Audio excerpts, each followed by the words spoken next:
तुम्हाला सांगतो, ज्यावेळेस आम्ही मागच्या वेळेस वाशीमध्ये आलो होतो त्यावेळेस आम्हाला सगळ्या सोयरीची अंमलबजावणी झाली. त्याच्यावर आमच्या 57 लाख नोंदी सापडल्यात. तर त्याच्या 57 लाख नोंदी सापडल्याच्या नंतर आपण त्या सगळे सोयरे जे नोंदीच्या अंतर्गत जेवढे त्याचे सगळे सोयरे त्याची अंमलबजावणी झाली की त्यांना कुणबी प्रमाणपत्र देण्यात यावं.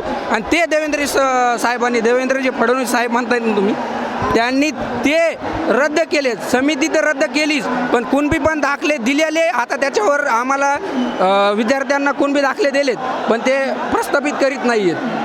शाळेमध्ये पण प्रॉब्लेम होते.